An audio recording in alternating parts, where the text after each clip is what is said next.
Hi everyone.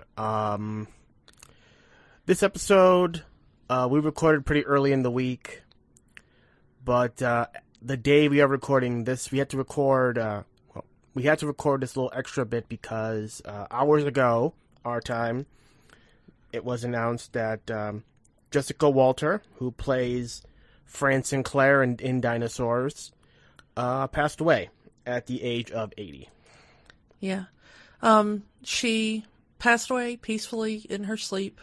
According to her daughter, Brooke, Brooke released a statement saying, "It is with a heavy heart that I confirm the passing of my beloved mom, Jessica. A working actor for over 6 decades, her greatest pleasure was bringing joy to others through her storytelling, both on screen and off. While her legacy will live on through her body of work, she will also be remembered by many for her wit, class, and overall joie de vivre."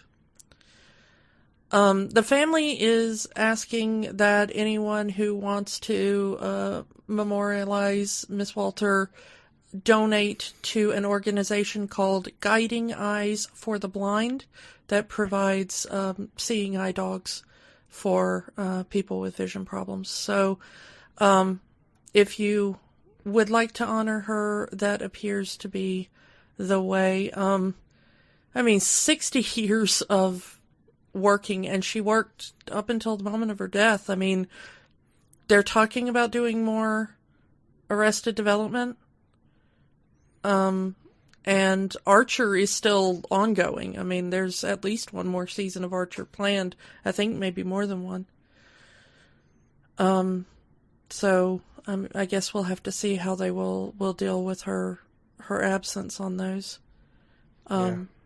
Man, what an absolute legend, and what a legacy, and very, very bizarre that it would have happened on the week that we finally talk about her on the show.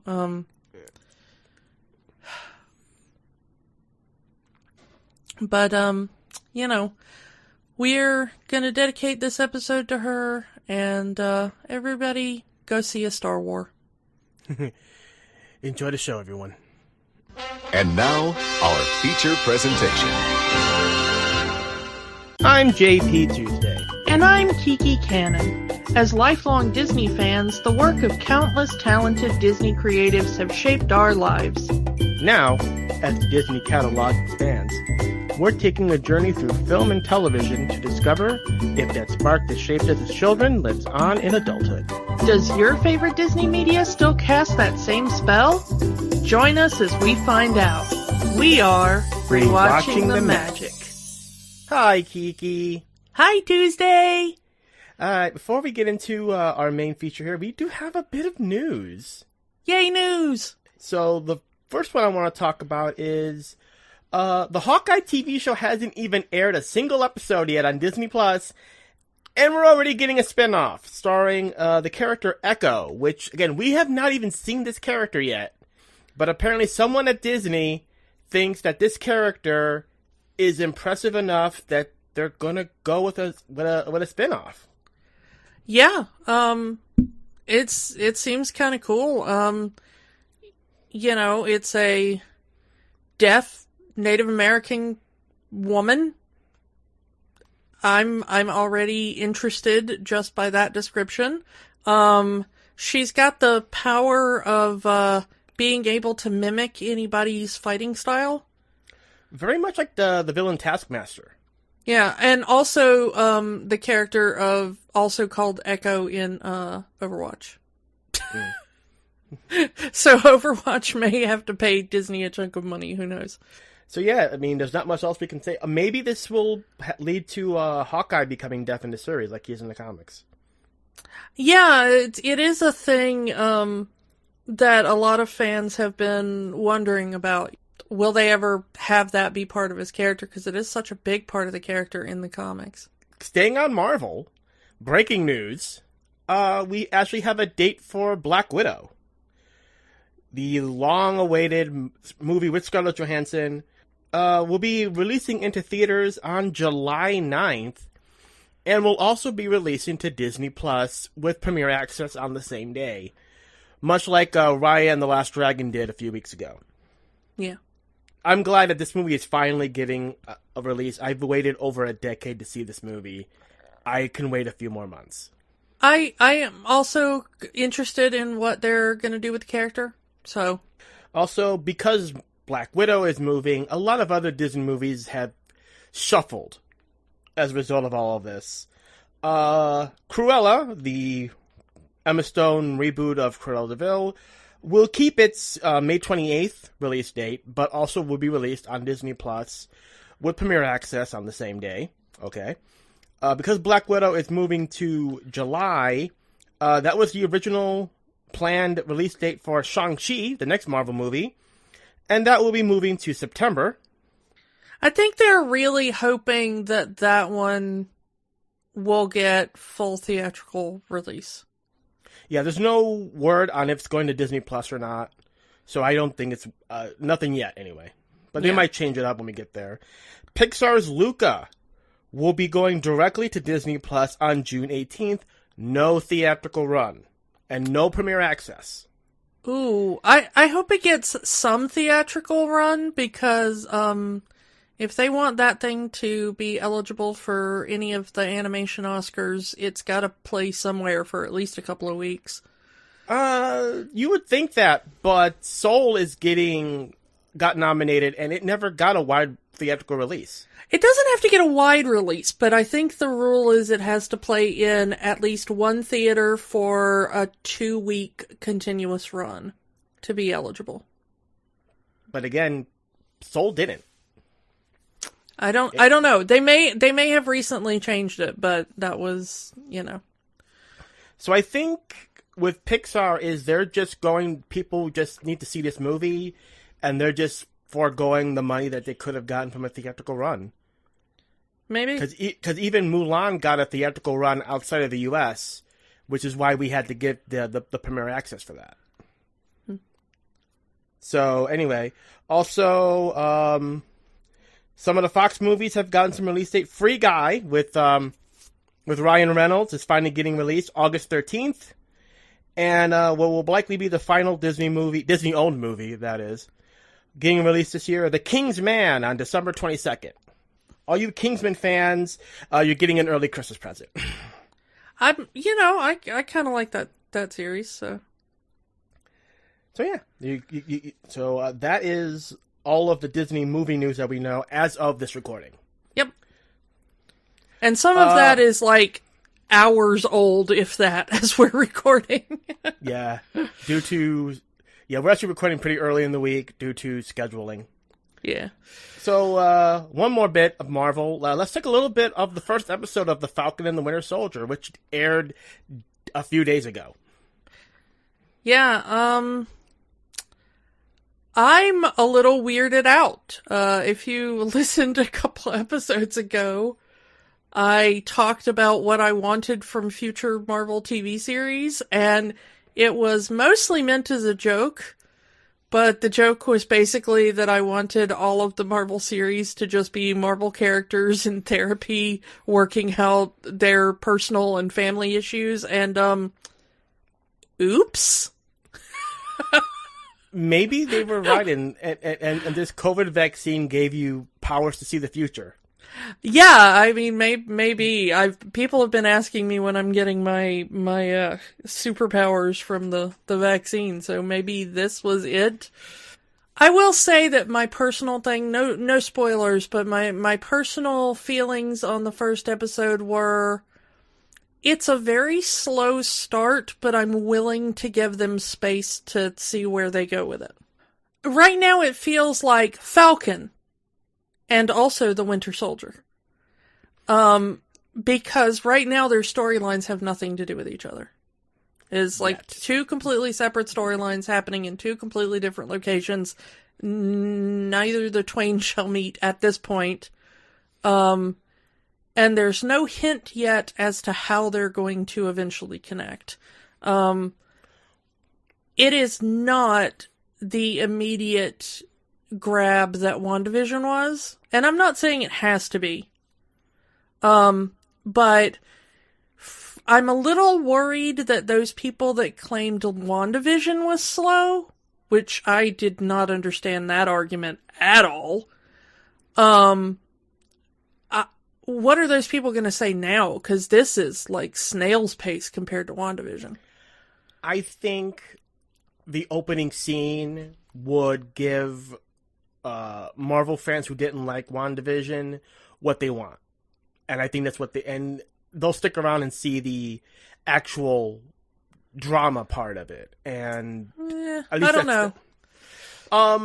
Sam's story is definitely I've seen commentary and videos and articles by actual military veterans who say, yeah, that's exactly what we go through on a daily basis.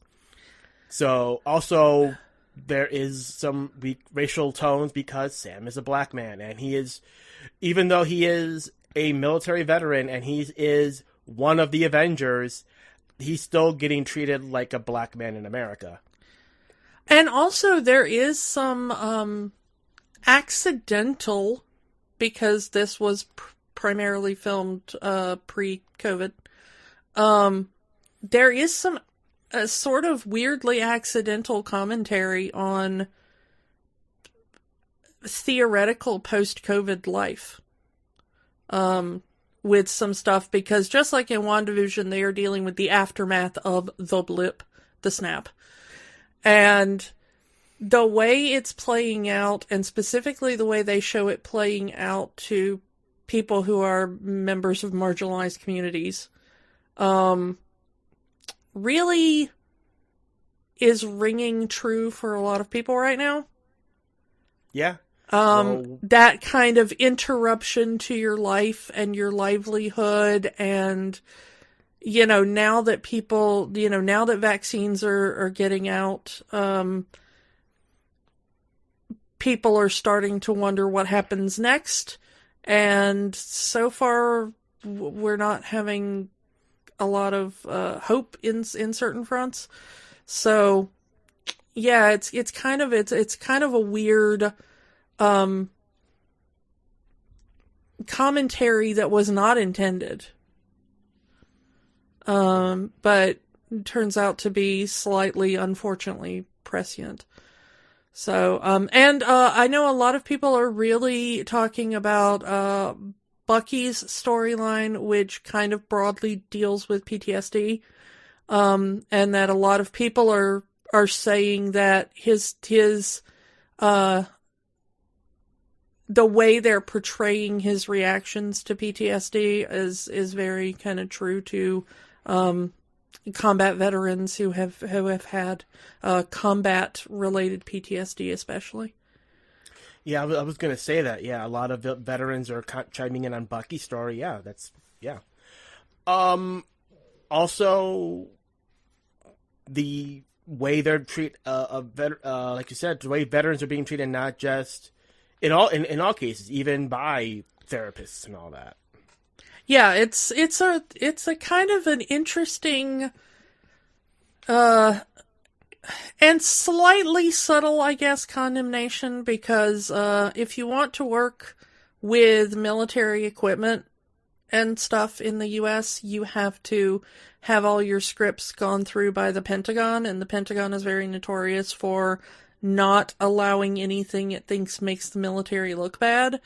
So I'm finding it a very interesting line that they're having to walk between, not saying anything that would anger the Pentagon, but also showing the reality of some of the unfortunate nature of how veterans are forgotten once they return home. So, yeah, but I really liked the first episode.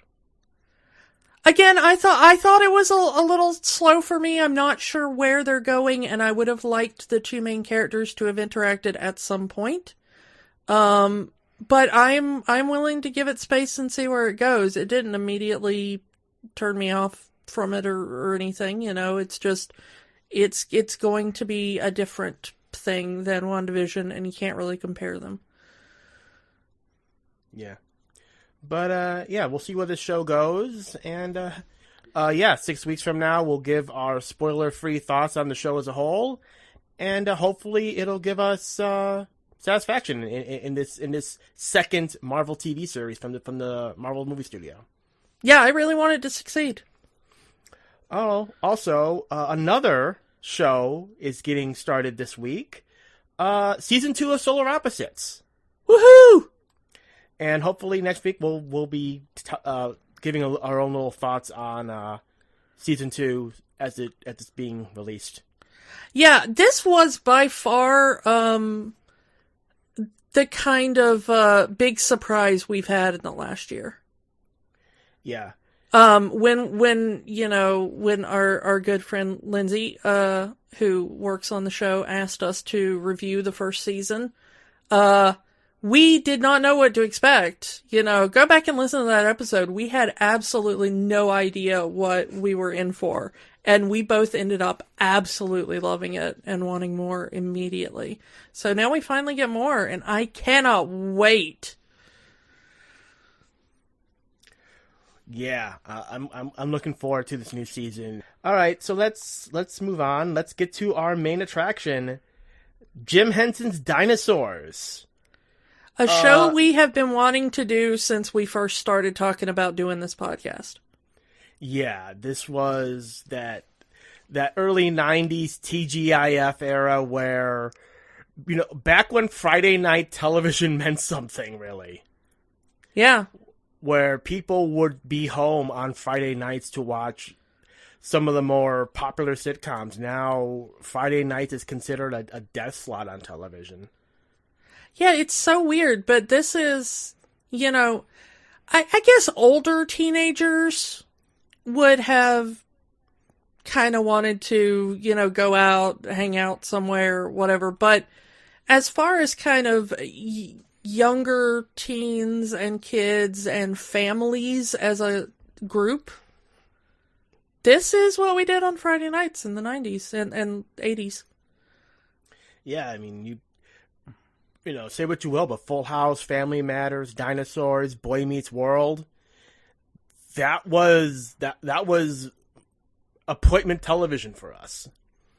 Yeah, I think also like Sabrina the Teenage Witch was on in that Friday time slot. So it was primarily goofy family sitcoms. Yeah. It wasn't like some of the edgier sitcoms came on different, time, the ones that were just for adults. But Friday night was absolutely the your whole family can watch sitcom. And this was the Henson entry into that world.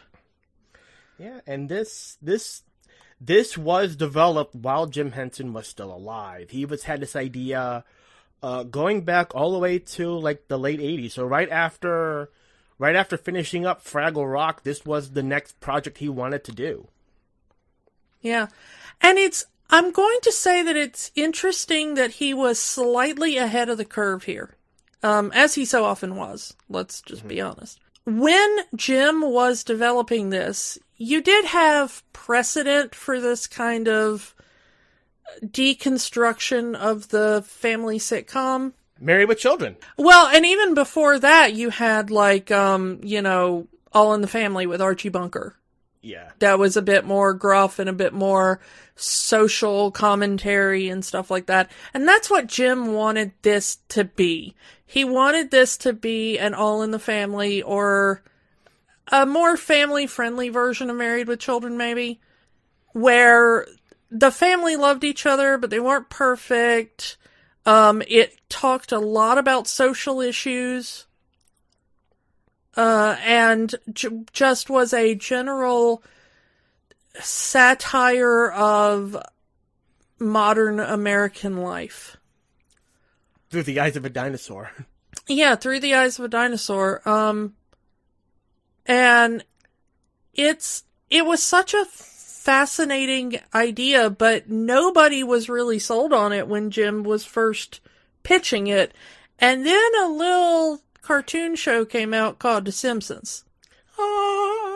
Literally. Yeah. The Simpsons. The skies parted, those yellow letters came out, and then every network wanted their own Simpsons. NBC and CBS started greenlighting adult animated cartoons. This was ABC's answer to The Simpsons. Would you turn off that rock music? Hey, you don't have a stegosaurus, man. These talking dinosaurs are more real than most real families on TV. Look, Maggie, they have a baby, too. It's like they saw our lives and put it right up on screen. This is why TV stinks. One show's a hit, they make 50 more like it with the same characters and the same premise. Don't have a cow, man. Yeah. The other thing I think that stopped it being produced was that this was one of the most expensive shows on television at the time, according to a lot of people. Also, right when this show was ending, a little movie was getting released into theaters. You may have heard of it, Jurassic Park. Yeah, interestingly, had this aired slightly later, it might have been able to ride the post-Jurassic Park dinosaur craze. Work for Power Rangers. Yeah. The other thing that kind of was weird about this show is that this was really the first major Henson project, to be released after Jim's death. This was really Brian Henson's first kind of step into, can he be the heir here? Yeah. So, it did have a lot of, Henson collaborators, of course, a lot of the Muppet performers that we've talked about before, like Dave Goelz and Steve Whitmire and Bill Beretta and stuff, were in this. A lot of the creature designers. This one was produced by Kirk Thatcher, who we've talked about before, who has a long history with the Henson Company. So, there's a lot of names here that you recognize and trust if you're a Henson fan. Also, you have Michael Jacobs being involved, who produced pretty much all of the TGIF shows. Yeah. So, if you like Boy Meets World, Dinosaurs has that connection. Including one of the actors crossing over, which we'll talk about soon. This was very tenuous for the Henson Company. Not only did they have the question of where did the Muppets go after Jim's death, it is now, can we do our own original projects after Jim's death?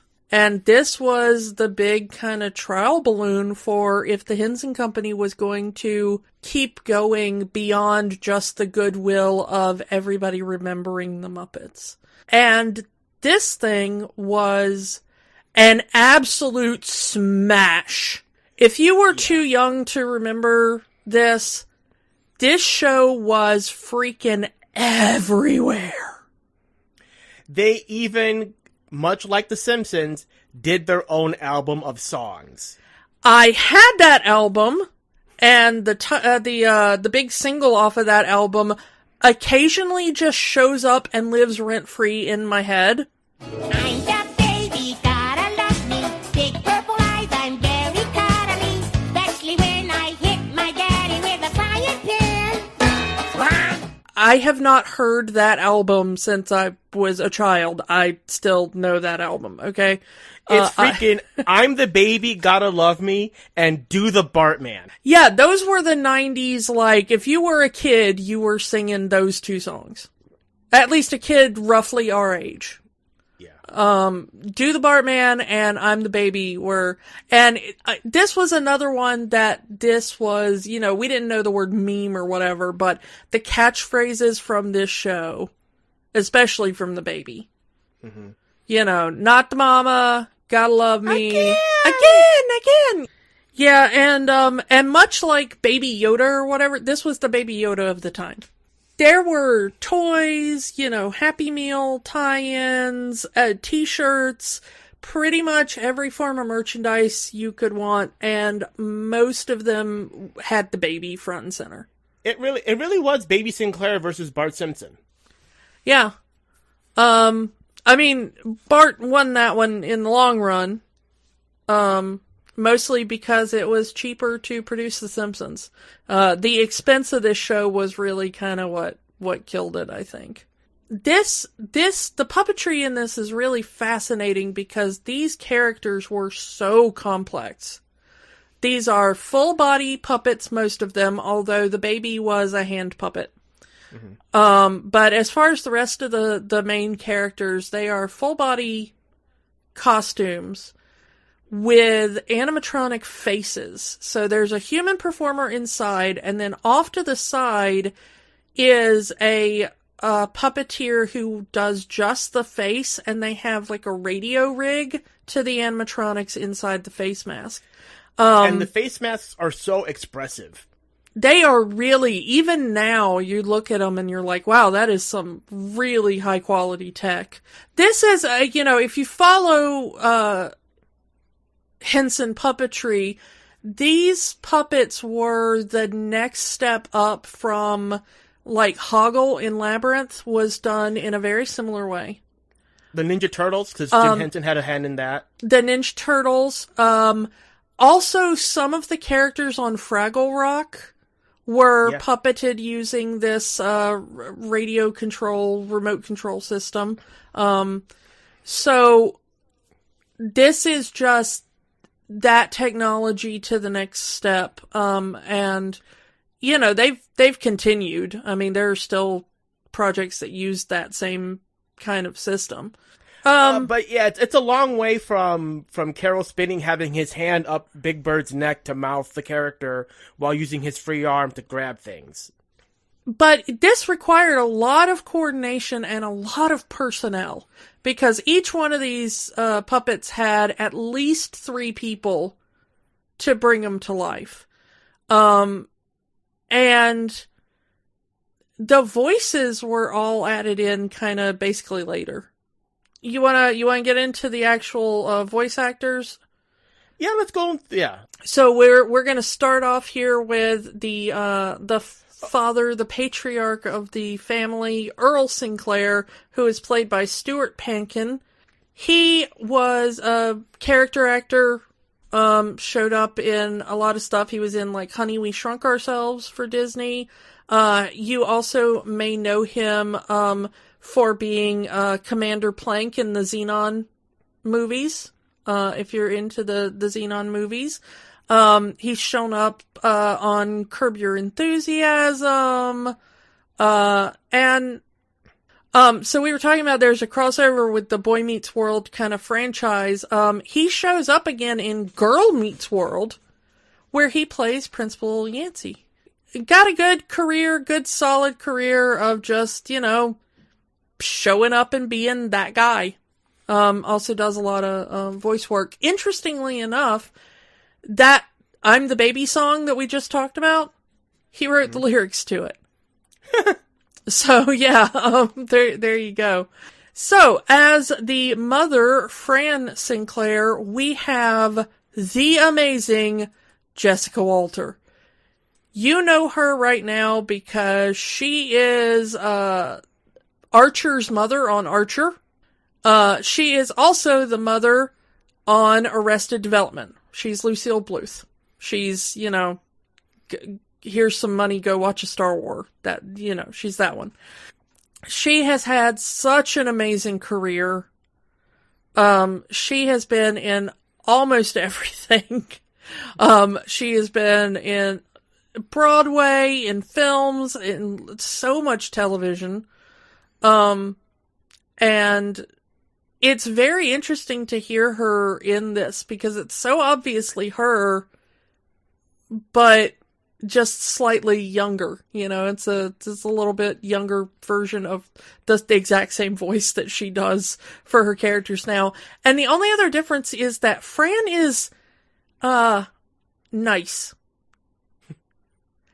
It's her nice mother character because, the mothers on Archer and Arrested Development are not kind, gentle, loving matriarchs. They are awful people. But Fran is the very stereotypical mom from a from a sitcom. She's really loving, really into her kids. She's a homemaker. Like most mother characters, she's the level-headed one. Yes, she is absolutely the level-headed one that mostly keeps Earl from, going too far one way or the other. Mm-hmm. Also, she has a bit of a connection to Marvel, as she played Morgan Le Fay in the 1970s TV movie of Doctor Strange. Which is a very bizarre film. If you've never seen it, go find some clips at least. But Benedict Cumberbatch, this ain't. Yeah, she looks amazing. She looks amazing in that movie. She's so. Moving on, we have the kids, and the kids are kind of interesting because the kids, they state their ages in the first episode, and when the series starts, it is supposed to be that Robbie is 14 and Charlene is 12. But they are both voiced by adults, and because the puppets are the same size as the adults, it's very hard to remember that. You kind of get the vague teenager feel from them, but it's really difficult to remember that they're supposed to be that young. Yeah, they come off more as high school students than pre-high school students. Yeah. So as the voice of Robbie, we've got Jason Willinger. This is kind of his big thing that he did. He has a few voiceovers that he did, especially for documentaries. And he also did some additional voices for a Goofy movie shortly after this. So he did a little bit more with Disney. But this was kind of his big role that he's known for. As Charlene, the daughter, we have Sally Struthers. Speaking of All in the Family. She was the daughter on All in the Family as well. So, this is absolutely fascinating that when Jim Henson was like, I want to do kind of an All in the Family sort of show, that's where they went with it. Charlene is very different from Gloria, though. It's, Gloria while she wasn't the smartest, kid, she was very, socially conscious. She wasn't quite as into, fashion and stuff. And Charlene is all that. Charlene just wants to be popular. She wants to be cool. She wants to be pretty. She wants to hang out at the mall all the time. That's her character. She's more like Bart in that she's the underachiever and proud of it. Yeah, there's even one episode we're going to talk about today where she is upset that somebody noticed that she had, academic talent. If we're talking about Disney, she also shows up later as the voice of Rebecca Cunningham in Tailspin. She did a lot of voice acting around this time. In the 80s and 90s, she did a lot of voice acting. She kind of worked for everybody, she's done stuff for Nickelodeon as well and Cartoon Network and stuff. So, but she's really good in this. I really like Charlene as a character, and she plays her very well. So we have to talk about the baby here. Yeah. The breakout star of the show, voiced by Kevin Clash, who is better known as the original voice of Elmo. Yeah, he played Clifford on Muppets Tonight. He was the original voice of Master Splinter in the Ninja Turtle movie, as well as puppeting that character. Yeah, but he got his start on Captain Kangaroo. So he worked for a couple of years on Captain Kangaroo in the early 80s. And then in the mid-80s, he joins Sesame Street. And he helps to create the character of Elmo, who, much like the baby, is suddenly the thing. Very similar voices. Well, it's still not time for Savion's dance class yet. But while Elmo waits, Elmo will imagine Elmo already knows how to tap dance. Not the mama, not the mama, not the mama, not the mama, not the mama, not the mama. You do that one more time, and I'm gonna throw you across the room. Not the mama! Whee! Oof. Again! From the time he joined Sesame Street, he was part of the Henson regular gang. He was just kind of ubiquitous with the Sesame Street line because, of course, Elmo ruled Sesame Street after a certain point, you know. Unfortunately, there is kind of a darker story in this. You wanna go into it? Yeah, we do have to talk about it a little bit because it is apropos to, you know, his story and his history with the Henson Company. Around 2012, I think it was, TMZ broke a story that a then college student, claimed that he had a relationship with Kevin Clash that started when the student was 16. Clash countered and said that he did have a relationship with this man, but that it was completely consensual, completely legal, and that the man was older when their relationship started. It was a really big story at the time, and it cost him his... The way the story goes, he resigned from Sesame because while he, to this day, will deny any wrongdoings in that relationship, he didn't want to drag Sesame Street's name into the mud, and he resigned from being Elmo, at the same time coming out as a gay man. So the story gets muddled and confused that Kevin Clash was fired from Sesame Street because he was gay. That is not true. The court case gets a bit weird. Sesame Workshop did know about the allegation, and they did an investigation, and they found not enough evidence to substantiate. The initial accuser recanted.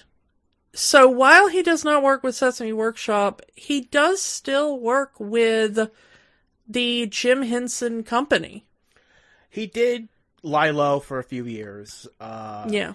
Recently, as far as 2018, was when he returned to working with the Henson Company for the movie Happy Time Murders.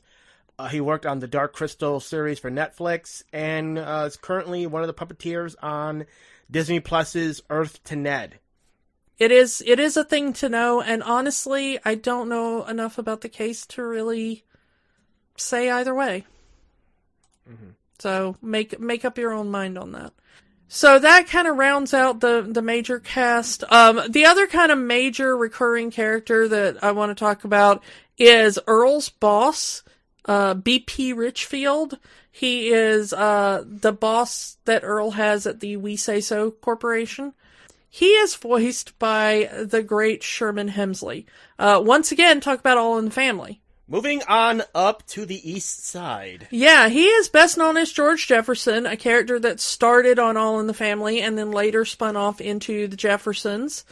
Passed away in 2012, but, you know, if he had done nothing other than George Jefferson, that would have been an amazing legacy for television. But, you know, great career. And he is so good as the terrifying boss that makes Earl jump every time he calls his name. And the money-grubbing Yeah, boss. and the quintessential evil capitalist. I mean, they really, you'll see as we get into the actual plots. BP Richfield, Mr. Burns, Mr. Krabs, Walt Disney. Yeah, they're all in that same kind of thing.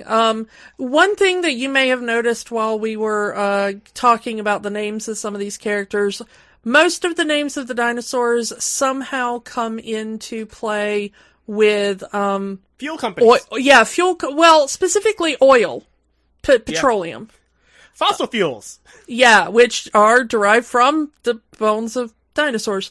So BP Richfield, Sinclair, it's the reason that the family is called the Sinclairs because at the time, the Sinclair company had a dinosaur as their logo. And it just pops up all throughout the series of how many petroleum companies or types of petroleum-derived products can we reference in the show. So, and everybody else who's not has a oil-based name, their names are puns. Yeah, there's a lot of them. My favorite one, of course, is the newscaster who is Howard Hand Up Me. Because he's a hand puppet. This is such a bizarre show, and I loved it so much as a kid. So it was interesting going back and looking at it again. So let's get into the episodes we've chosen for this week, and we've chosen several of their issues episodes. Jim really did want this to be a social issue series.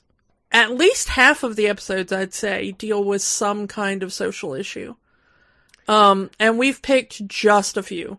Yeah, so let's go. Now, we are going to be using the Disney Plus numbering system. Yeah, but we'll give you the episode numbers so you can find them easily on Disney Plus if you want to watch them yourselves. The first episode we're going to talk about is listed on Disney Plus as Season 2, Episode 6, What Sexual Harass Meant. And you probably already know what the subject is. So, the main crust of this, the main story of this is we have Fran's best friend, a brontosaurus named Monica de Vertebrae. I told you puns. Monica is kind of running on hard times because her main job as a real estate agent is not going so well. So she's looking to get a second job. Recently at the We Say So Corporation, there has been a job opening in Earl's division of tree pushers. And Monica, being a very large dinosaur, she can push down a tree. And so she decides to apply for the job. But because she's a woman, she is constantly talked down to.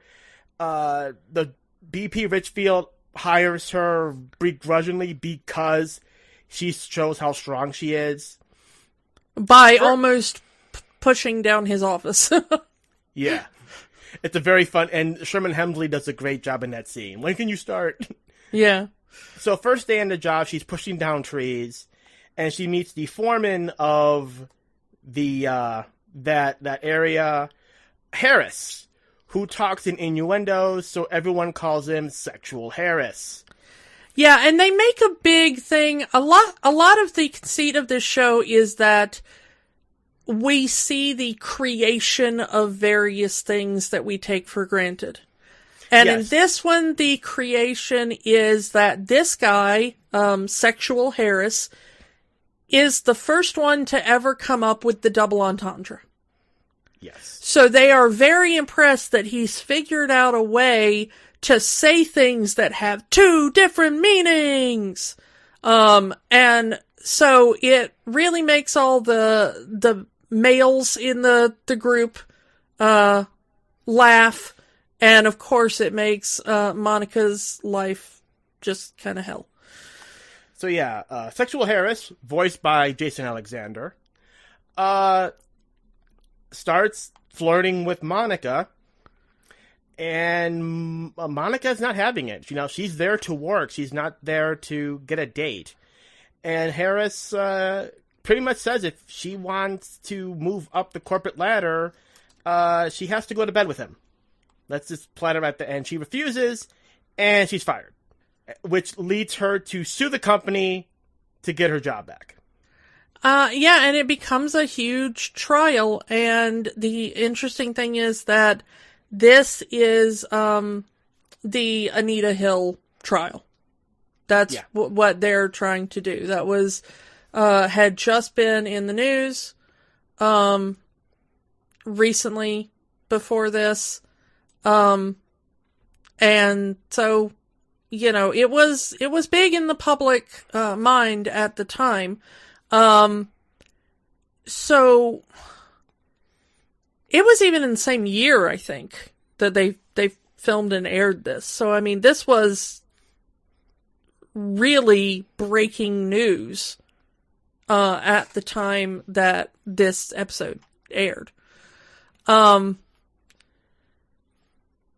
Interestingly, while the dinosaur is named Monica, it doesn't have anything to do with the Lewinsky case because that wouldn't happen for another few years after this episode aired. Yeah. So that ended up just being a strange coincidence. But this is such a fascinating episode, and it's one of the few that I very clearly remembered from my childhood, and it was one of the first ones that I was like, I want to talk about that episode. Mm-hmm.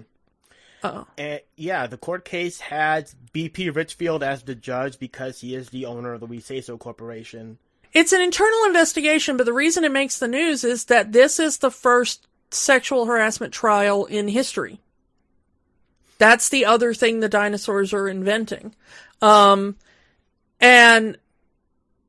Monica, at first, when she's fired, tries to figure out what she can do to get her job back. And Fran tricks Earl into revealing, because Earl doesn't want to help her. She's a female. She doesn't belong as a tree pusher.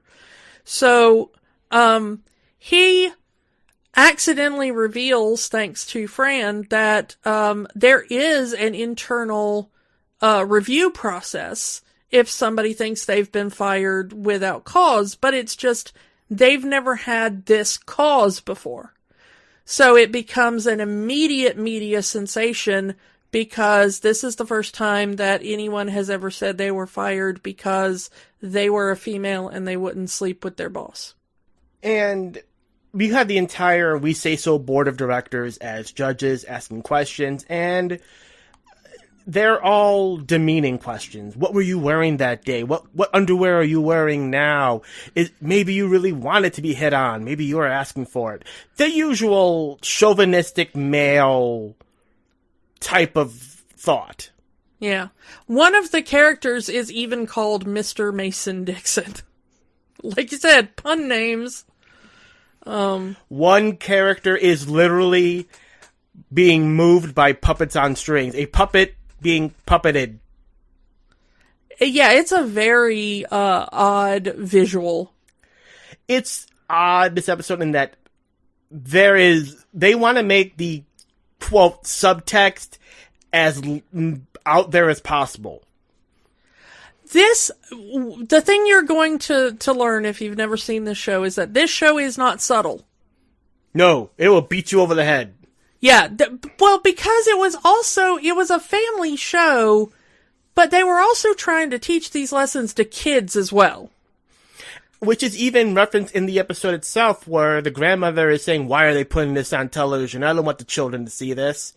And Fran's saying, well, this is history. They should know about this. They should open their minds. Television should not be teaching our children. Should be showing predictable situations in sitcoms. Wink.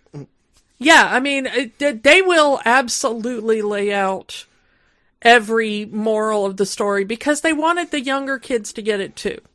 And this is another one of those Henson things, much like the Muppet Show, where there are jokes for the adults. I mean, this guy is making nothing but innuendo about sex.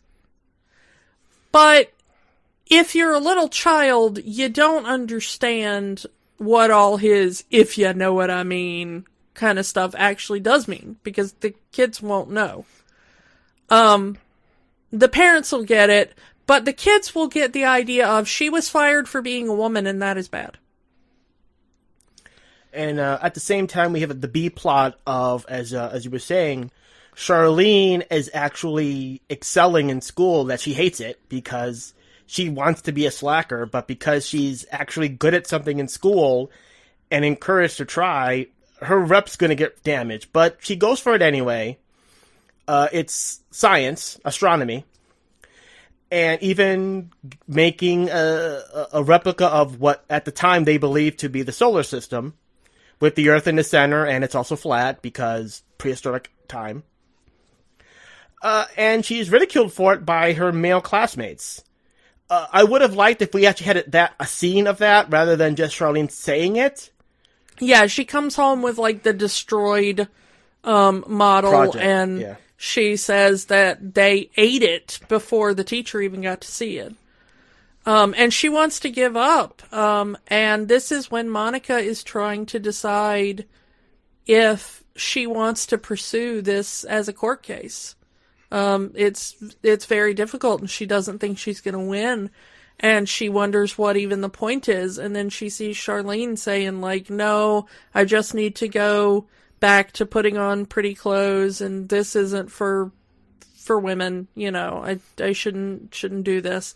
And Monica kind of gets inspired and it's like, no, Charlene needs to know and other girls need to know that we can do more and we should be allowed to do more.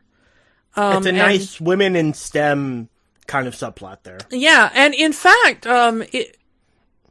Charlene's ability in astronomy comes back in later episodes. It is a running theme throughout the series. We won't talk about any of those episodes today, but you know, there is one where she challenges the model of flat Earth and you know all that kind of stuff. So I mean, it comes back. This has repercussions. Mm-hmm. So I like it. The trial, I'm just gonna say, is it's not subtle, and you kind of go like, oh, this is very ham-fisted, but watching it as a woman who has watched so many of these trials, it rings so true. A lot of this stuff is like, well, that's so absurd, you know, men would never say that, and yeah, they would, you know. The entire trial is a sham. As referenced by the fact that one of the members is just a marionette being puppeted by somebody else, yeah. They bring in Earl to testify because Monica's testimony is actually very compelling because she's just telling the truth of what happened. And Richfield brings in Earl and hands him a script, which Earl reads verbatim, including lines like, now look up at the camera and smile. Yeah, they're trying to discredit Monica by saying, well, one, the board tries to discredit her by calling her slutty. They literally say that she previously worked as a prostitute. And when she said that's not true, they're like, oh yeah, no, I totally take that back. But everybody did hear me say the word prostitute really loudly, right? So, I mean, that's where it's going. They're saying things they know are lies, but they think if they say them loud enough, the public will just believe them uncritically. And unfortunately, very often they're right. And also, what you said with the script is just to bring up the We Say So Corporation as this great, family-friendly, we accept everyone type of corporation. And we couldn't do no one who works for us would ever do anything like that. She's obviously lying. They eventually bring in Sexual Harris at the end, and he said he again makes innuendos directly toward her in court. And then they said, did you say all this sexual stuff to her? And he says, yes, I did. And they said, yeah, but you didn't fire her because she wouldn't sleep with her. And he said, yeah, that's exactly the reason I fired her. And she's like, well, there it is. There you had it. And he makes a joke, and Richfield does come down on the side of Harris, saying that, well, yes, he's awful, but he's so cool about it. He makes us laugh, so therefore we're going to excuse it, and Monica loses the case. Which I actually like. I really like that they didn't, wrap it up in a happy bow at the end. This is very realistic as to how a lot of these cases actually, especially in the early 90s, this was how pretty much every sexual harassment case went.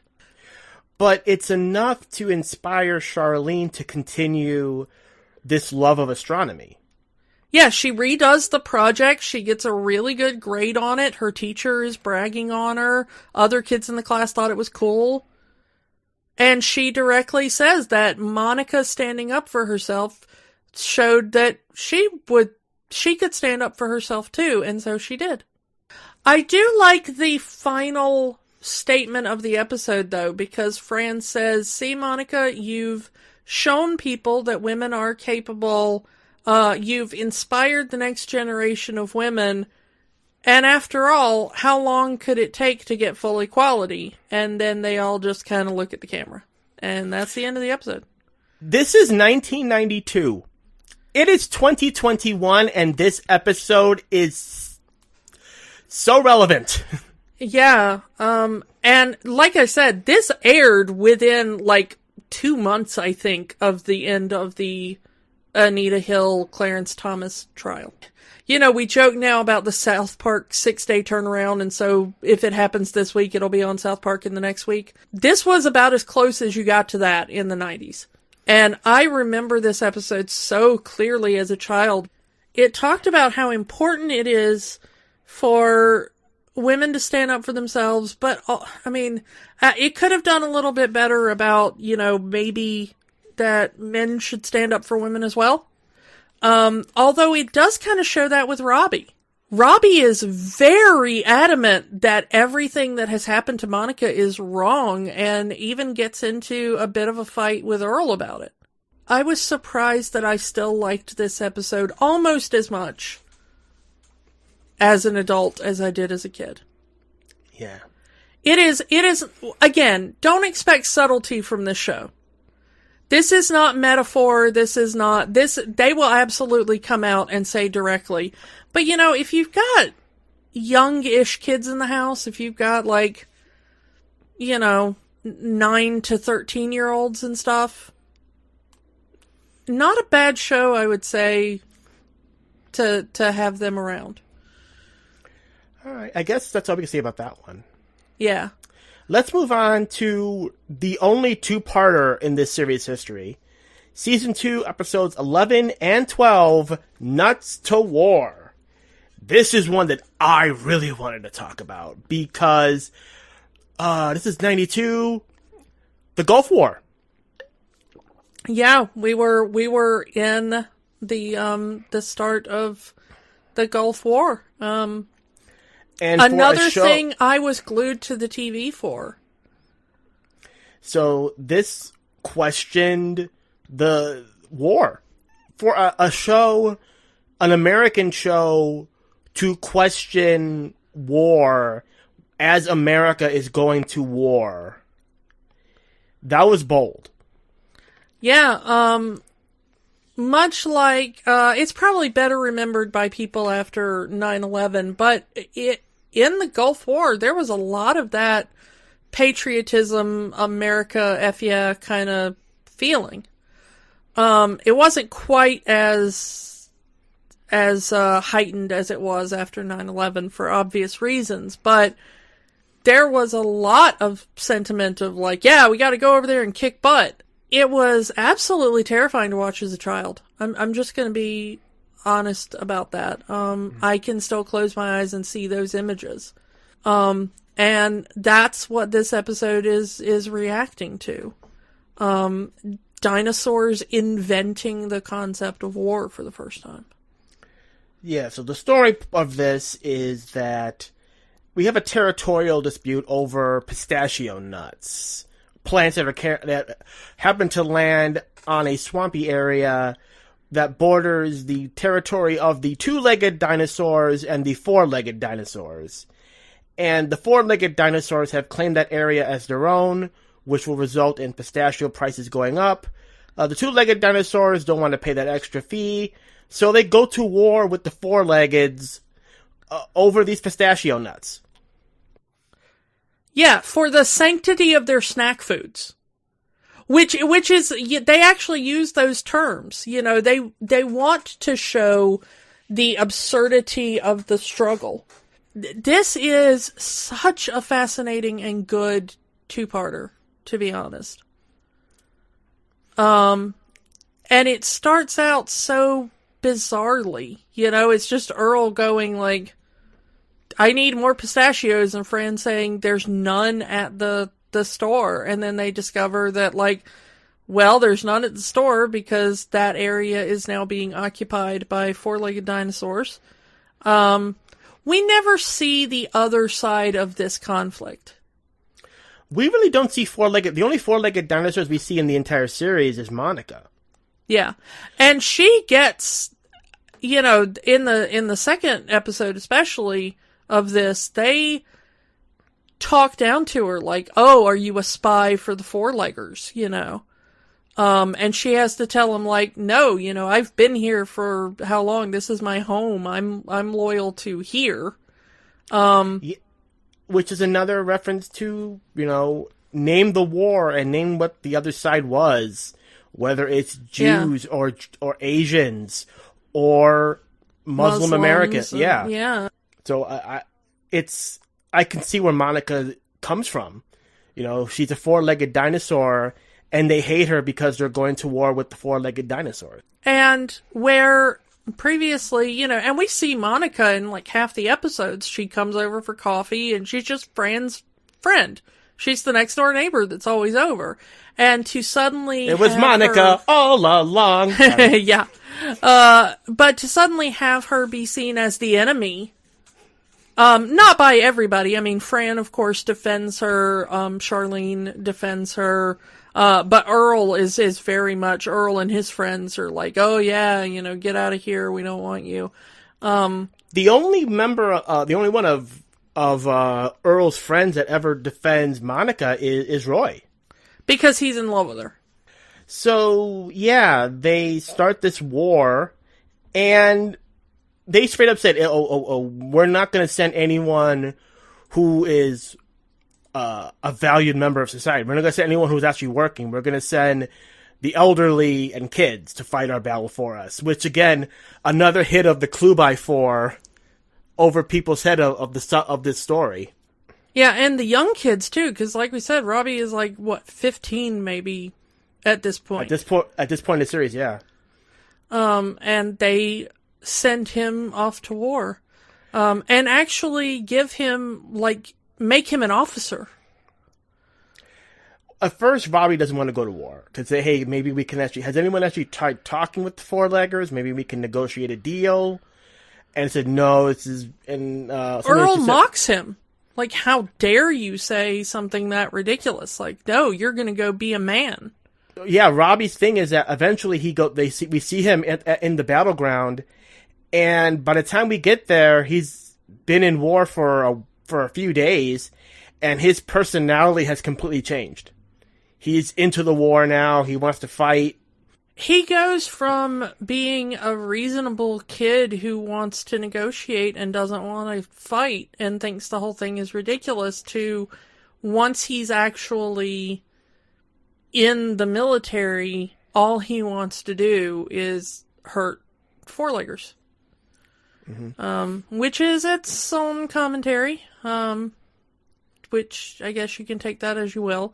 This is very much in the Henson legacy, in Jim's legacy specifically, because Jim was an avid anti-war hippie. And this is very much, I don't know if they wrote this episode specifically because of the Gulf War, or if this was an idea Jim had. What if we see the dinosaurs inventing war and show the pointlessness of war? But it's very effective. It's not subtle in the slightest, of course, but it is very effective. And also the change in Earl's character. By the time, at the beginning of this two-parter, he's very pro-war. Very jingoistic, very nationalist, yeah. He really is just, we are the ones who are correct here. In fact, the Pangea! Yeah. Of course, the four-leggers also live on Pangea because it's the only place to live. It's there's only one part of the world, The continents haven't split yet. But war even starts out as an acronym meaning we are right. That's the whole reason they start the fight. We are right. And then it gets shortened to war. And as the episode goes on, a news report comes out that one of the soldiers was injured in battle, which apparently was never supposed to be revealed to the public. And this starts changing Earl's, because, that could be Robbie. Well, the interesting thing is that how the war progresses, and we need to talk about that a little bit. Because the war starts with hissing and spitting. That's the worst of it. They, get on a front line and they hiss and they spit at each other to determine dominance. Okay? And then they're going to escalate to throwing sticks. And that's when this one soldier gets injured, is because they've escalated from hissing and spitting to throwing sticks. And throwing rocks. Well, we never get to the rock part. Well, they say dirt clod. Yeah, we get dirt clods becomes the next escalation, but the thing where the rocks come in is that Earl is starting to change his opinion on the war now that, somebody could lose an eye with throwing sticks, and he goes to BP Richfield and he kind of says, like, hey, I'm not really sure about this, and BP says, like, what do you think all those trees you've been pushing down are used for? We turn them into sticks for the war, and you find out that We Say So is a war profiteer company. And this is the best revelation in the series, is when you find out what We Say So is really about. Yeah, and this is pretty early in the series, too, and we find out the true kind of evil of the We Say So Corporation. Now, we've seen the We Say So Corporation in earlier episodes. They're pushing the trees down for urban development. And there are several episodes, even one that we're going to talk about later, that We Say So's deforestation has hurt a lot of other animals, not just dinosaurs, in this world. In the first episode, we actually see an animal and his family displaced because of Earl's tree pushing. Mm-hmm. And it's a major plot point. So that was in the series right from the beginning. But the thing about the rock is that when Earl is upset about the sticks, he's like, oh, you won't have to be upset about the sticks for long because this is our next thing. And he pulls out a rock and it's got like a little label on it that's like Rock 2000 or something. And it's like labeled like a missile. And he's like, we won't just be putting out eyes. This thing will crack open a skull. And the true horror of it, we've gone from just like losing an eye, which, bad enough, but you survived that, to now he's talking about actually murdering other dinosaurs. And not, there's a lot of talk in here about the dinosaurs, the Sinclair family being carnivores. But this isn't for food for survival. It's very different. It's one thing to be a carnivore because, nature obligates you to eat meat to survive. Now they're just talking about killing other dinosaurs for fun. And we find out that We Say So is supplying weapons to both sides. Yeah, absolutely. You find out that We Say So is supplying equally to the four-leggers because they don't really care as long as it gets them money. And Sherman Hemsley does such a good evil laugh in this, as BP is just imagining all the money that he's going to have from this deal. And that comes back later in the series, too. Yeah, we'll talk about that in a second. But this causes Earl to form a new group, a new idea. Pistachio Eaters Against the Chief Elder, or Peace. Yeah, they don't have a president. They have the Chief Elder. Yeah. Who is very much styled like the U.S. president. At the time, yeah. Well, even now, I mean, he's got the suit and the podium with the little pterodactyl instead of the eagle. I mean, it's, again, not subtle. And considering this was during Bush Sr.'s presidency, we haven't even got to Clinton yet. Yeah, rash decisions just based on masculinity in an election year, they say in this episode. And there's a lot, you're right to bring up the masculinity, because a lot of it is kind of that toxic, aggressive posturing of like, well, we gotta show him who's boss, and Earl telling Robbie that he's gotta be a man and go out and show him, what you're made out of and all that kind of stuff. They come up with a plan to get Robbie home at least before he is hurt. During the episode, we see that Charlene has been selected to be a USO girl and go to entertain the troops. And USO in this is unattached sisters of other boys or something.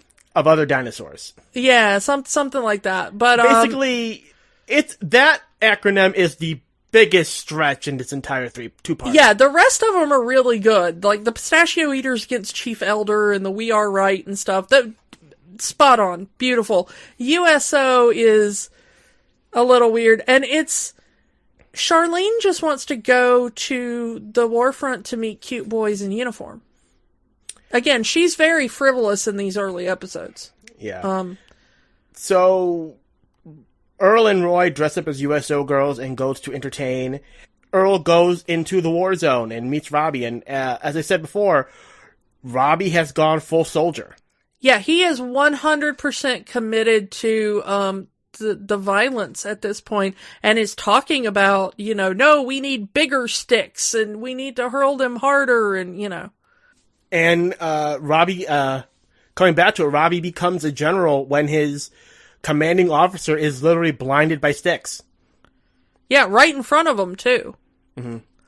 And he takes over, and he starts leading the troops in the area, and he's loving it. He refuses to come home. He's so happy there. He's got his purpose now.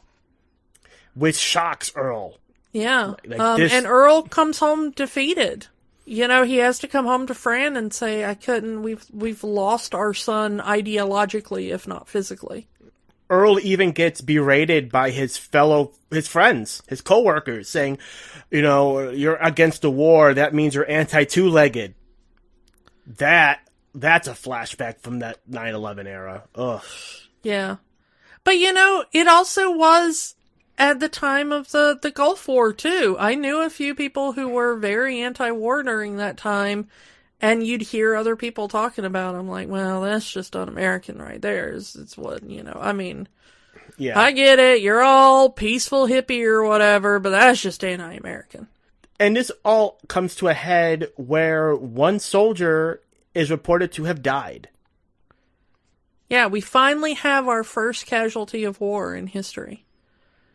And they will not release the name of the soldier, and of course, Earl and Fran are very worried that it's Robbie.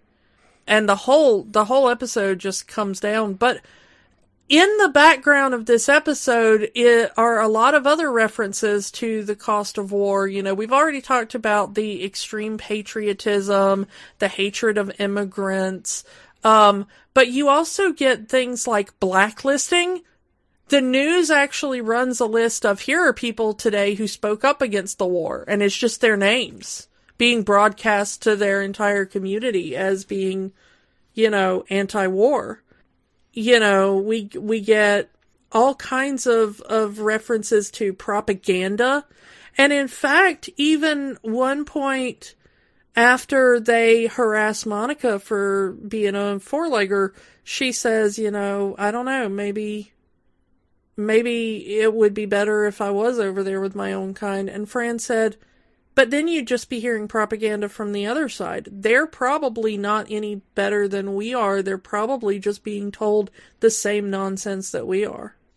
Which is a very good point, coming from Fran there. Mm-hmm. But we need to talk a little bit about the backstory. I mean, the second story that's going on there, the B plot. Because the comedy, because they had to add a little bit of comedy, because this is a sitcom after all. Well, yeah, but it's also, it ties into the A plot rather nicely. I think we might disagree on how good the B plot is. The B plot is that Fran keeps giving the baby these gingerbread cookies, and a Ginger little man cookies. Yeah, and a little creature that lives in their wall that's kind of like their version of a mouse, comes out of a little hole in the wall and keeps stealing the cookies from the baby. And he keeps saying, there's a cookie creature, there's a cookie creature. And he keeps stealing, and Fran doesn't believe him. So the baby decides that he's also going to go to war with the cookie creature, and he's going to get his cookie back. And so this keeps escalating. At first it's the baby trying to trap the creature, and the creature gets, one over on the baby. It's very Tom and Jerry. Even using TNT. Eventually they do TNT and, try to bomb the other one out and everything. The whole thing ends when the baby finally, widens the hole in the wall and crawls into the wall and discovers that there's like a whole society of these creatures living in there, and that the cookie creature has been stealing his cookies so that he can feed his babies. And when baby realizes that he's literally going to be taking food from the mouths of babies, he has a moment of conscience, and he tells the cookie creature to keep it, feed your babies. And he leaves them alone, and he goes home. The moral, that end part I do like, because it shows that the baby is not all bad. Yes, he does bad things throughout the whole show, and he's annoying, and he's a baby and he acts like a baby, but he does have a good heart. But he's learning the same lesson the adults are. Yeah. It is not worth it. And if you just look at what the other side is going through and try to see it from their perspective for even just a few moments, maybe you can come to some sort of agreement and some sort of peace. Eventually, the adults do need to come to a peace as well. The word getting out that a soldier has been killed tanks the chief elder's approval rating. He has to get reelected. He has to do something. Yeah, and he decides to finally negotiate with the four-leggers, and they agree to equally share the pistachios. Unfortunately, the war has destroyed all the pistachio plants. Not all of them, but it's destroyed most of them. So the pistachio crop, at least for a while, is going to be very thin for everybody. Yeah. Nobody's going to have enough pistachios now. Nobody wins in war. Yeah, which, of course, is the correct moral to be teaching people, I think. So yeah, both sides call their troops back. Robbie comes home. He didn't die, but he's still. We could have won. We could have did it. We had him on the run. That he wants to enlist full time as a soldier. They want to build a military base for the next war. Yeah, he wants to start a standing army now. He wants this to be a thing going forward. And Earl kind of grabs him and smacks him upside the head and is like, no, you're going to school. You're going to have a life. You're never, we're never going to do war again. You're going to be a normal kid with a normal life. You're not going to, you're basically telling him you're too young to make that kind of a decision. Yeah. And this is one of the few times in this series we get, Earl kind of dropping the macho facade and just hugging his son, saying it's going to be okay. You don't have to be this way. And that's where we end the episode. And by the next episode, Robbie's kind of back to his normal self. But this is kind of an interesting storyline to see that even the most kind of, let's just go ahead and use the term woke among the Sinclair gang is just as liable to be pulled in by the sort of propaganda and conditioning that they put him through. Yeah. And it's tragic and kind of horrible. For a comedy show, and for a comedy show that is not subtle in its morals, it actually is really good at showing the emotion behind some of this. So I really like this one. A really good two-parter about a really important issue. Mm-hmm. So let's move on. Season 4 of Dinosaurs is very weird in that half the season only aired on ABC, including the final episode, which means half of the season never aired on television. Well, it never aired as part of the original run. It only aired in syndication. Yeah. And this is one of those episodes that take place before the finale, but never aired in primetime. Let's just say that. Yeah. This aired in syndication. Variations on a Theme Park, which is listed on Disney Plus as Season 4, Episode 10. And you're gonna find out why this didn't air on a Disney-owned network. Well, we talk about how the dinosaurs like inventing various things. This shows the invention of a couple of things. The first one being mandatory vacation time. The two-week vacation time, because tree pushers are falling over dead from exhaustion because they never have a break. Earl is always listed as a company stooge. At least at the beginning of all these episodes. Earl is very much towing the company line. And somebody says, well, if we just got a break every now and then, he's like, we do have a break. It's called lunch. But one of his workers comes up with the idea of 2-week vacation. 2 weeks off of work where they can do whatever they want. And then come back to work, recharge, and then rested workers can do work better than tired workers. And they won't drop dead randomly.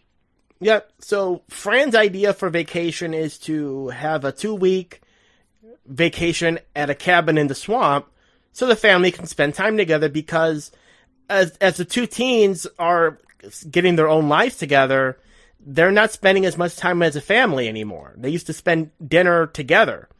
And with Robbie and Charlene having lives now, that's not happening. And Fran wants that family bonding time back. I think the kids are supposed to be, if we assume the kids' age. By the end of the season, baby is 2 years old. Yeah, so if they're actually relatively aging the kids up, I think this puts Robbie at about 17 and Charlene at about 14. And since Robbie was kind of that age was like 13, 14 at the beginning of the series, yeah, and Robbie was already having his own life. Yeah. So, yeah. So they're both, Robbie wants to go hang out with his guy friends and, do whatever teenage boys do. And Charlene only ever wants to hang out at the mall with her girlfriends and, And so we see that they don't even want to sit down and have dinner anymore with their parents. And Fran is like, no, we're going to spend time in a cabin so we can get to know each other. Earl immediately is like, no, I hate my kids. I love my kids, but I don't want to be around my kids. They annoy me. So he's trying to figure out anything else. He just wants to stay home and watch TV for 2 weeks and not do anything. There's nothing wrong with that. A lot of us spent the last year sitting at home watching TV. Yeah, I'm not sure I want to do that again for a couple of years. The next day, when Earl goes back to work shortly before his vacation starts, BP shows him the new plan, We Say So Land. The invention of the theme park. And the font they use for We Say So Land is the Disneyland font. Yeah. Again, not a subtle show. And they also have invented a lovable mascot, Moolah the Cash Cow. And BP basically lets it drop that We Say So Land has been built so that the workers will go there and spend all their money right back into the company. Earl thinks this is a great idea because BP says there's so much to do, you'll lose your children as soon as you get in there and you won't see them for 2 weeks. And Earl is like, deal, I can stay in the hotel, watch TV, my family can go do not that, I will be happy, they will be happy. And as a one final way to get the family to go to We Say So Land, Richfield gives Earl a brochure with all of the kid rides circled in to give to the baby. Because if the baby wants to go, then the mom is going to have to go, right? Remember how we talked about how the baby is super annoying a lot of the time? They use that to full effect here, because the baby just starts going, I want to go to We Say So Land! I want to go to We Say So Land! I want to go to We Say So! For like days. I want to go to Disneyland, Mommy! Can we go to Disneyland? Yep. To the point where they're finally standing in the park, and Fran's like, look, we're at We Say So Land. Shut up already. And by this point, Fran has put two and two together and realized this is your idea, Earl. You did this. Yeah, you figured it out. So they're at the We Say So Land, and they very quickly discover it has not been finished being built yet. Do you know the story of the first day that Disneyland was open? Did the pirates leave Pirates of the Caribbean and eat the tourists? No, rides didn't work, water didn't work. They had a choice, like, they couldn't have the plumbing work for the bathrooms and the plumbing work for the drinking fountains. They had to choose which one to work, so they chose the bathrooms, so none of the drinking fountains worked. Half of the pavement was still wet cement. It was a total disaster. People were jumping over the gates, trying to sneak in, using counterfeit tickets. It was a disaster. And this episode reminded me of all of that. Yeah, this episode was written by Jane Espenson, who is a legend. Come on. She's kind of best known for working on Buffy the Vampire Slayer and Angel. But she also worked on Deep Space Nine, Gilmore Girls, the Ellen DeGeneres show back in the day. Legendary TV writer. And she is at kind of full force in this one. This is a really good episode. They also, when they get there, they have to turn in their real money, and they're given basically company script. They're given this kind of like colorful Monopoly money looking stuff, which you can use to buy anything in the park except for souvenirs and food and tickets and, you know, basically all of the things. Again, this is a reference to the Disney dollar. Yeah. And they're given tickets to the rides back when, you know, Disney used to have, like, you know, the e-ticket and all that kind of stuff. Oh, yeah, they were still doing it at this time. Yeah. Yeah. Also, this is straight up a parody of Blank Goes to Disneyland episodes that were very plentiful on ABC at the time. Well, yeah, every TGIF show had to have a We Go to Disneyland episode at least once a season. And they would film it inside the parks and stuff, and it was just a commercial for the parks. So this was also a parody of that. But it immediately gets into how everything is nickel and dimed in the parks. My favorite being that, they're waiting in line for something awesome, and then they realize it's just the stroller rental. But you have to wait 9 hours to get a stroller. Also, Fran goes to buy the baby some food, and the best they have is ice on a stick. But unfortunately, the ice has melted, so now it's just a wet stick. But it's still $6 for a wet popsicle stick. Yeah. My favorite is when they get into the hotel, and the hotel, he opens the mini fridge, and it's like, you have spent $1, $2, $3. He shuts it, and he's like, nobody used the fridge. And then Robbie picks up the phone, and it's like, you have spent 25 cents, 50 cents, 75 cents. They slam it down. Nobody used the phone. And then they discover that the toilets are also pay toilets. Yeah, everything in the hotel room you have to pay for. Including, we find out at the end of the episode, the electricity. You have to pay for the lights to be on, by the minute. Earl finally admits that he's miserable and they're gonna leave, but they paid for a 2-week vacation, which means they're contractually obligated to stay in the park for 2 weeks and spend money. Or pay all that money up front in one go. Yeah, or pay everything in one go. If they pay an absurd amount, they will be allowed to leave. To the point where they, like, put an electric fence around the park and call security. Can you imagine if Disney did that? I think if we legally allowed Disney to do that, they would. Probably. Yeah. So they end up just going back into their hotel because we've seen what the rides are like. Like, we see the teacup ride, and it's literally one teacup that slowly spins as Robbie sits in it, very bored. There's another that's supposed to be a rocket to Mars, and it's really just they shove Charlene inside a giant cardboard box and shove it over. Mr. Amphibian's Wild Ride. Yeah, Mr. Amphibian's Wild Ride. There's a lot of jokes about various Disney rides.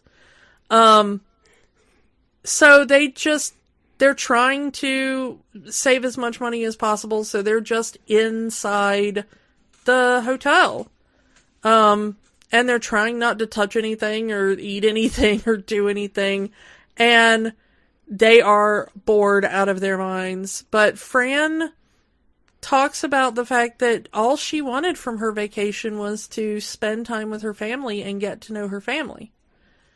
And so they start figuring out what random objects they have on them, and Fran comes up with a game using all of these random objects.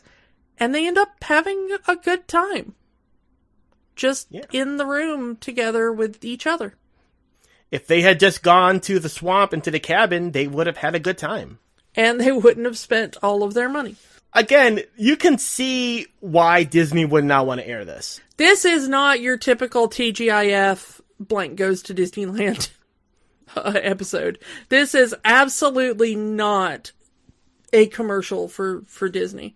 It's an anti-Disney episode. It's also a very anti-capitalist episode, as is most of this series. This series has a very strong anti-capitalist streak. But I love the point of that this could be a great place for families to be together. They actually show that there could be good points to this system. The fact that they're nickel and diming every little bit, that food is super expensive and stuff, the kind of, of course, this is the real satire of the trapping people in and forcing them to spend money. But, those are the bits that are really presented as the downside. The having a place to go with the family and being together and enjoying something together is presented as the good part. And it's presented as a thing you can do without all the capitalist baggage to it. And I think that that's the real point of the episode. And I rather like this episode. I understand why it was never aired in the regular run, but it's still a pretty good episode, and it's on Disney Plus now, so, Now we have to talk about the last episode we're going to talk about, which happens to be the last episode of the series. And if you know nothing else about dinosaurs, you know that this has one of the most controversial series endings in TV history. Season 4, Episode 14, Changing Nature. Everything that we've said so far comes to a head. This is like the ultimate culmination in a TV series. The episode starts with the arrival of the Bunch Beetles, who have come to Pangea to migrate and to eat the overgrown plant life in Pangea. Yeah, a certain type of poppy. Yeah. That they eat. And this is a big holiday for the dinosaurs. Like, they come at, like, clockwork, really. Like, they can time it down to the second when the beetles will show up. And everybody gets together to, like, barbecue. And, they've got their binoculars out to look for the beetles, So, they count down to when the beetles are coming, and the beetles don't come. And no one knows why. And the poppies start overgrowing. Yeah, we get this very horror movie tentacle reaching out and wrapping around something, All they need to do is have one of them saying, "Feed me Seymour." Yeah, it's very much in that kind. Another kind of Henson-ish project. Not officially under Henson, but of course it was done by Frank Oz and Brian Henson, and, So several of them worked on that as well. So it's got that feeling of Little Shop. They're definitely calling to that. So yeah, they have no idea what these beetles are, and the plant and the poppies are overgrowing the entire continent. At one point, the plants gain sentience, and they start actively going after people. Yeah, they're trying to get food from the baby, and the baby is like hitting at them with a wooden spoon, like, "No, get away from me! I don't like you!" So finally, after a few days of this, we get one bunch beetle shows up, and he is the last bunch beetle. They explain that that he's lost. He cannot find the mating area because there's something in the area. The development in the area has messed up with his instinctual guiding system. Yeah, it's kind of like bug radar or whatever. He's wiggling his antenna, and he said, "I just can't figure out where it is." But he says that bunch beetles only have a 2-week lifespan. They go back to the swamp, they mate, and then, or maybe that's not their entire lifespan, but where he is now, he has 2 weeks left of life. What he needs to do is he needs to get back to the swamp, he needs to mate, and then thousands of baby bunch beetles will show up and eat the poppies. That is what is supposed to happen. The babies are the ones that eat all the poppies. The adults don't actually care. So, as we've kind of seen up to this point, Charlene's kind of a bit of an activist at this point in the show. And an environmentalist. She's become sort of an environmentalist over the course, and a scientist as well. Yeah. So she knows where the swamp is, and she's going to give the bunch beetle named Stan a ride to the swamp so he can mate, and the bunch beetles can reproduce, and the babies can eat the poppy seed, the poppy plants, and everything can go back to normal. There is a running gag in this entire series of Stan kind of hitting on Charlene. Well, they say that the reason the adult bunch beetles aren't really interested in eating poppies and stuff is that their reproductive drive has taken over everything. It's the only thing they want to do now that they're coming to the end of their life. They don't want to eat. They don't want to, play, recreationally or anything. They want to mate. It is the only thought on their brain. Yeah. And Charlene's a female, and she's the only female near him, so he keeps hitting on her because that's literally the only thought in his brain. So they finally make it to the swamp, and turns out the entire swamp has been paved over by the We Say So Corporation, and they've put up a factory that makes wax fruit.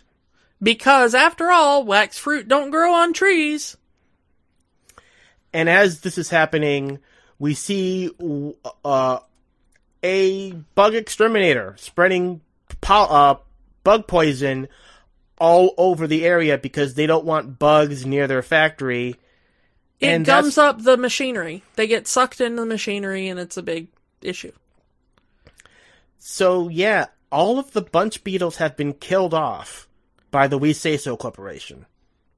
Yeah. So Stan is the last one.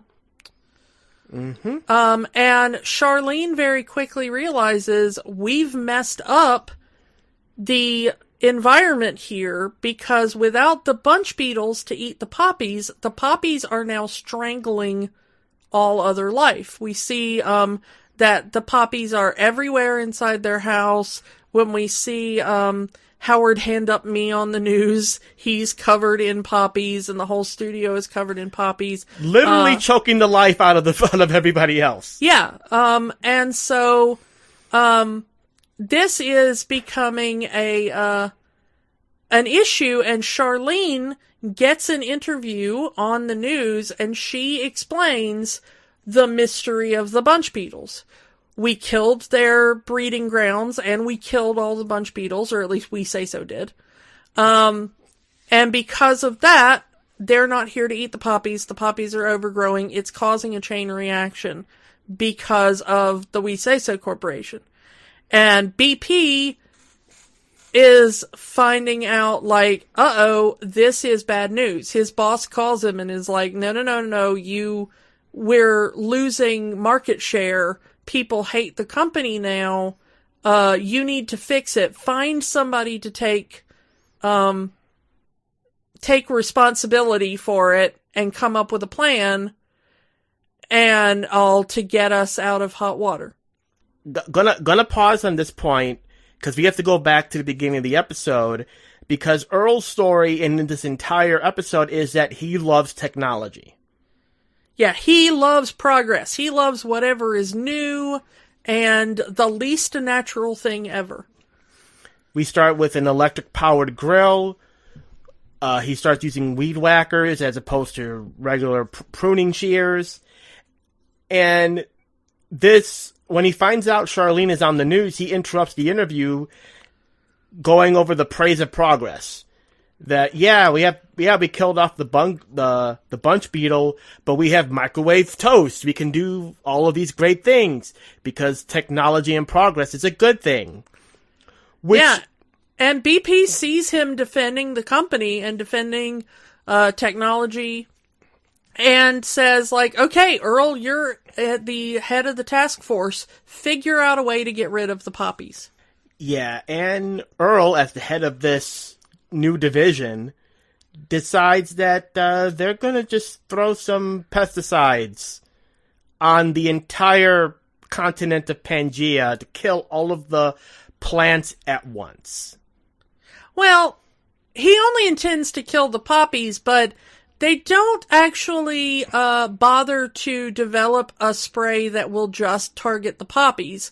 It's just a blanket poison that will kill everything. And it does. All plant life on Earth is dead. And Fran says, well, now that the plant life is gone, there's no food. And Earl is like, we're carnivores, we'll just eat meat. And she's like, no, carnivores eat herbivores. Herbivores eat plants. If they don't have food, there's no herbivores, And he's like, well, we can just eat snack foods. They don't even have any natural ingredients in them. And Fran's like, we can't just live our entire life eating only ho-hos.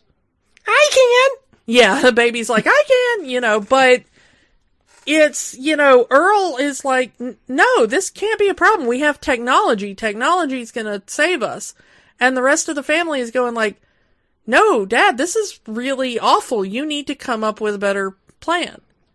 So they go to BP Richfield and they're saying, hey, the plants being gone is actually a bigger problem than the poppies.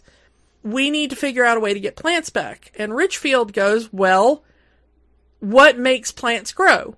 Rain, right? So all we need is some clouds to produce some rain.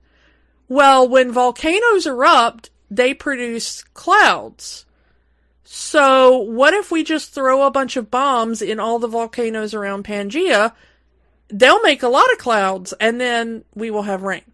And Earl is starting to realize that maybe their actions have consequences, and maybe they should think about what the consequences might be. But Richfield is just not listening to it. Nope. We're going to do it. Consequences, as long as I'm rich. Yeah. So he throws bombs into every volcano in Pangea, and it puts up thick black clouds and causes basically a nuclear winter. Earl figures that all this snow that's suddenly coming down, that's not going to be a problem because eventually the sun's going to come out, it's going to heat up the snow, and then there'll be water again, and then the plants will grow. It'll be fine. And then the news comes on, and Howard Hand-Up-Me reports that scientists are now saying that the clouds are so thick, it will take tens of thousands of years before the sun comes out again. Earl has royally screwed the entire dinosaur population. And he calls BP and he says, hey, this is a huge problem. And BP says, no, people are trying to avoid the cold, so they're buying our tree logs to burn for heat. They're buying our electric heaters. They're buying blankets. They're buying our branded cocoa mix. It'll be fine. I am super rich. And the last shot we see of BP Richfield is snow coming in through his skylight. And him just hugging piles as he's hugging of his money. Yeah. He's hugging his money as it's snowing on top of him. And he doesn't realize what this snow means because all he can focus on is the giant piles of money in front of him. So we cut back to the Sinclair house, and the entire family, and also Stan the Bunch Beetle, who's living with them now, is putting on giant coats and mittens and stuff. And one of the kids finally asks the question, like, if it's going to take 10,000 years for the sun to come up again, what's going to happen to us?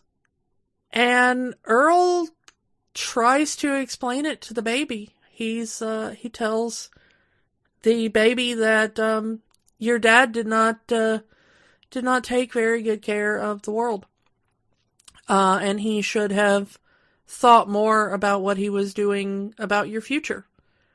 And he tells his kids that whatever happens, he's not going to leave them. They will all be together as a family. Earl tries to tell him, he's like, dinosaurs have ruled this planet for 150 million years. We are not going anywhere anytime soon. And they kind of hug, and we cut to outside, and the house is about halfway buried in snow by this point, as is the wax factory. And the last thing we see in the series is the news anchor saying that the snow is falling and they don't know when the sun's going to come out again, and he ends his report with good night, goodbye. The last word said of this series is goodbye. And the credits, the end credits of the episodes always used just clips or stills from the previous episode. This one with the theme song. With the theme song, the happy bouncy theme song. The final episode ends with kind of a live action shot. It's just a still camera shot of the house slowly being buried in snow. You can hear the wind. You can hear the silence. And that's it. That is the final episode of Dinosaurs, with the Ice Age beginning. Yeah, and all of the stuff that we've seen, Jim wanted this to be a satire of modern human life. And the moral of the episode is that modern human life isn't leading anywhere good. This whole episode is a climate change episode. Yeah. Again, not subtle. I mean, they subtle. specifically, talk about how they are ruining the environment, and that the, Earl as the parent did not take good enough care of the earth for his children. The previous generation doing something that'll screw over the next one, I have no idea how that relevates to modern life. Yeah. The interesting thing is this episode was written by Kirk Thatcher. And it was originally written to just be an episode about climate change.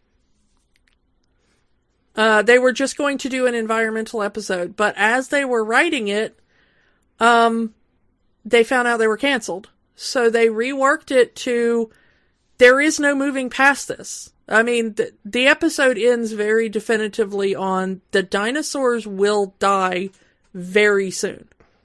You are watching a family realizing that they will probably be dead within the week. And this is one of the few episodes to have a more adult rating compared to the rest because of this ending. Yeah, TVPG. I think the rest of it was aired TVG. TVG, yeah. Yeah. And it is... This came out of nowhere. It had a warning in front of it. Like, seriously, this, at the time it aired, it had a warning at the beginning that they this could be upsetting to viewers. And it has become infamous. Sitcoms do not really kill off every character in their run. It's very rare for a TV show to end on such a downer like this, especially a sitcom. Yeah, this was a goofy comedy about dinosaurs, and it ends with, by the way, we're killing the planet, and people watching this might be alive to see the end of the human race. Yeah. But honestly, this feels like the ultimate culmination of this entire series. This is a perfect ending to this series, because the very first joke in the series is Howard saying, like, well, today we discovered that there's a giant asteroid coming. It will wipe out all life on the planet. Oh, wait, no, it changed course. Never mind. And then it, like, starts the episode proper. So it comes back for full circle as like, well, no, it wasn't an asteroid that took out the dinosaurs. It was their own hubris. And it brings together everything that's been building. It brings, Charlene's love of science. It brings the fact that Earl has been working for a corporation that has not cared for the environment, starting with deforestation and moving and getting progressively worse and worse. It talks about the, kind of the idiocy of capitalism. What's BP going to do with all that money? If he can't burn do anything, it to get a couple extra hours of life in the Ice Age? He can't spend it. It's not going to buy him life. The planet's dead. That money's worthless now. Yeah. So it really does bring back all the major themes of the other episodes, and really wraps it up beautifully, but depressingly, but very realistically. Yeah. This could happen in reality. In our lifetime. We grew up, this yeah. was the show that we watched as kids, and our generation very likely could live to see the end of a habitable planet for human life. We desperately needed episodes like this, TV shows like this. And honestly, we kind of needed them to not be subtle. Yeah. Because if there's one thing I've learned lately is that people will not listen to subtlety. People don't know how to read between the lines. You really have to hit people upside the head with a 2x4 and say, like, no, pay attention. And even then, they might not. And that's why I kind of like this show, is that this show is really, for a show made in the 90s, so much of it is evergreen. And yeah, I think that's every episode more... that I watched more than just the ones we're talking about here when I was doing my rewatch. But every episode I watched, I was like, oh my goodness, that could be written today about the exact same thing. And that's why you don't really need to do a reboot of Dinosaurs. It's already here. But yeah, watch this series. Watch it with your kids, please. That says more of how much we haven't progressed since then. Yeah. There are a few ways we have progressed. I was kind of sad about how many jokes there are about, like, man wearing a dress. Haha, that's funny. Yeah. There were a lot of those jokes. Even though they did an episode that was basically about how being gay isn't bad. Jim was very progressive on that end, and the Henson Company was in general. There are still some kind of what we would think of now as homophobic jokes that you gotta remember, this show was very progressive of the time, but we have made some progress since then. So there are gonna be some things in here that you go like, I wish they wouldn't have done that. It's not a joke I would do today. But overall, this is a really good show for right now. And that's why I'm so glad that this is on Disney Plus, so a new generation can watch the show. And again, you don't need to redo this show. It's here. just watch it as is. Yeah, this is kind of the perfect show for now. Go watch it. Go watch it with your kids as well. This is a perfectly fine family show, although that final episode is a doozy. So, bring some tissues. But this is a really good series. So I don't even think we need to ask the question, but we're going to ask it anyway. Tuesday, is there magic in Dinosaurs? Definitely magic. One of the best. This has been so good watching this again. I had such amazing memories of it from childhood, and I have even better thoughts about it now. As an adult, this plays way better than it ever does when you were a kid. There's more stuff that we understand. So again, we watched this when we were preteens. Yeah. And now we're watching this with, 30 years later. Yeah. So adults, if you're like us and all you remember is "I'm the baby, gotta love me," there is so much more to this show than that. So go watch it. Go watch it. We're begging you. This is kind of I think this is our highest recommendation. Yes. That we've ever had on this show. Watch it now. Drop everything and go watch this series on Disney Plus. Also, if you don't have Disney Plus, I've found a lot of these episodes on YouTube if you do a little creative searching. And you might be able to find the DVD releases. It's rare now. Yeah, the DVD releases are kind of rare, but maybe they'll resell them or something, or maybe you can find them on eBay or other ways. Just watch this series. That's all we're just begging you. Watch this series. Watch this series. Watch as much of it as you can. It is definitely it's worth it all. It's worth it all. Yeah. So that's the last thing we can say on Dinosaurs. Let's go. It's not. I could keep going, but we gotta move on. We're going to be here for another 9 hours. Yeah. These waiting in this stroller line that is Dinosaurs. So we're going to move on. We're going to go back a bit for the next few weeks. It's been about a year since we talked about some of the older stuff. Like, I think it's been about almost a year since we talked about, like, Zorro. Yeah. So let's go back a bit to the 50s. We're going to take a look, we're going to step in the Wayback Machine to the 1950s. We're going to take a look at Davy Crockett, King of the Wild Frontier. So yeah, we're going to see if old school Davy Crockett still holds up. So join us for that, will you? And we will talk to you all then. Bye! Don't let the magic stop here. Join our conversation online on Facebook at Rewatching the Magic. Twitter at Rewatch the Magic. And of course, new episodes every week at rewatchingthemagic.podbean.com. Remember, the magic is for everyone. It only stops if you let it.